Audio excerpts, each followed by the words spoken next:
Oh, good morning, everyone. I want to thank the American Labor Museum at the Bottle House for that valued donation, Director Angelica, and the Museum Education Director Evelyn Hershey, who helped keep the stories of the labor movement alive through this effort. And we certainly know the history of the silk mills in Paterson. That's right. And it's important that all of our students understand it as well. By providing these books to our young readers, we can use these endeavors in hope that they'll understand the history of Paterson and the history of all of past generations to make us a better tomorrow, not only for the city of Paterson, but also for our state and our country and wherever else our students find themselves as they move on. I know that our administrators will be thankful when they receive the books and that our teachers will use them for excellent use, as well as not only with our children, but when our children bring them home and start talking to their families about what is in the book. So it'll really spread community-wide. So we certainly appreciate you partnering with us. Anytime we can partner with anyone, we certainly appreciate it, especially when it has such a positive impact on our students and their learning. And what better learning than to learn about exactly where you live, and what came before, what's happening right now as we see redevelopment in the city of Paterson, and what's going to happen after as we continue to move the city and the school district forward. So thank you, everyone. Thank you. Thank you. I want to introduce the mayor, Yes. who also partners with us on just about everything. That's true. And, you know, it is a great collaboration, Yes. and that's what it needs to be, because the children are residents in the city of Paterson, and he represents the city of Paterson. Thank So, you. Mayor And Sarah. so do you. Thank you. You're our Thank you. educational leader. Thank you, Madam Superintendent. So I just want to take you back. This is roughly 17 years ago when I met Angelica in Haledon, of all places. And you're saying, what was I doing there? I was a junior at Seton Hall University, and I was writing a thesis paper on the silk strike of 1913. That's very true. And look, I took courses at Seton Hall and got credit for it. But she was probably one of the best professors I ever had in the span of the 3 hours that she enlightened me on the significance of the silk strike. I'm going to take executive privilege by saying that if it weren't for Paterson and the pivotal role that we played in the labor movement, particularly with the silk strike, we're not talking about an 8-hour workday. We're not talking about weekends. We're not talking about suitable working conditions. You know, something that you said that really resonated with me was when you said that there were children. This is before child labor laws. Here's another positive outcome. They take 5-year-olds, 7-year-olds and have them ingest the dye. Yes? You remember telling me that? Definitely not. It was definitely a work hazard. They had them ingest the dye and make sure that it was suitable. So there are horror stories that emerged from it, but the silk strike in 1913 helped serve as a watershed moment for America and the labor movement. I learned all about the Wobblies, International Workers of the World, Elizabeth Gurley Flynn, Carlos Tresca, Big Bill Flynn, right? Haywood, Big Bill Haywood, that's right. I said Flynn again, that's right. But it was something that all children in Paterson should know about.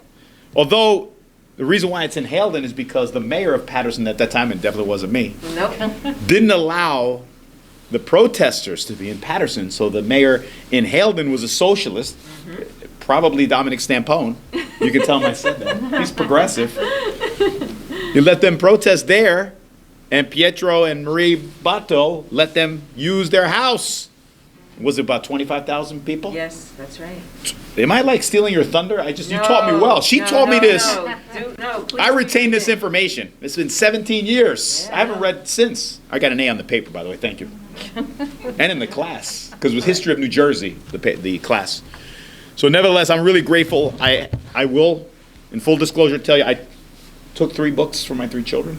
You did give me permission? Yes, I did. So Sophia, Kayla, and Aiden will be reading about the silk strike that shaped American history and the labor movement in our country.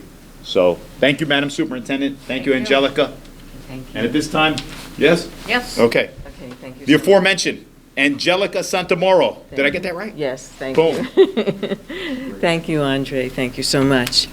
Good morning, everyone, and Morning. thank you so much for being here this morning. I not only stand here as the director of the American Labor Museum, I also am a strong and proud union member of the New Jersey Education Association, coming from the teaching profession. The American Labor Museum is housed in the Botto House National Landmark, which is now known as Labor's Schoolhouse. Yeah.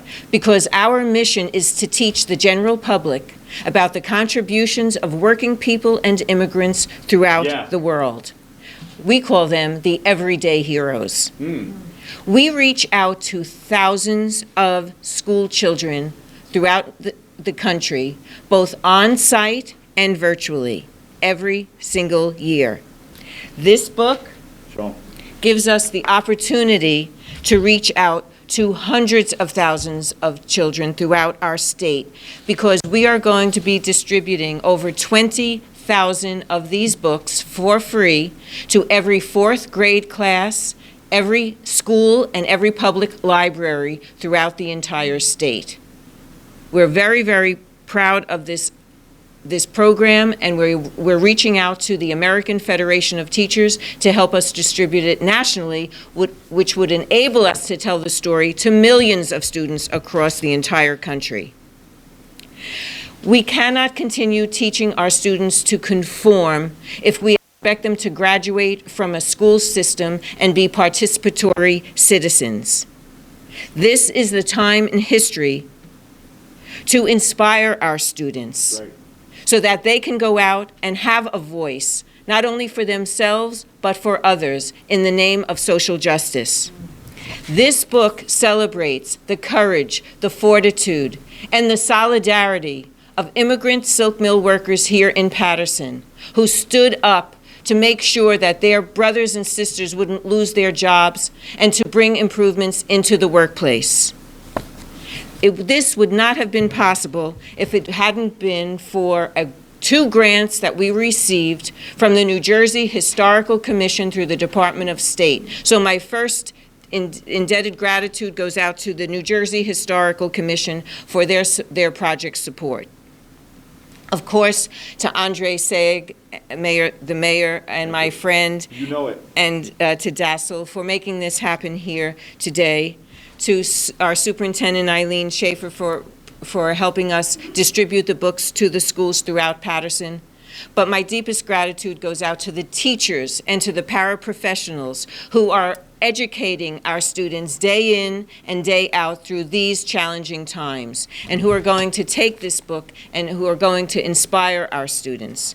So I thank you all again for coming, and I invite you to visit us at the American Labor Museum, either on-site, virtually, or our website, which is www.labormuseum.net. Thank you. And may I just add another thing? I forgot to say this, and you can correct me if I'm wrong. We talked about the weekend, 8-hour workday, suitable and safe working conditions. But what about Labor Day? I know it's been disputed, but I'm biased towards our city. And it was an individual from Paterson, Matthew McGuire, who we credit Yes. with giving us Labor Day. Although the dispute is between two McGuires, right? Matthew and Patrick. Pete. Yeah. Peter, I'm sorry. Peter McGuire. Yeah. We're going to say it was Matthew McGuire. Thank you. Thank you. Thank you.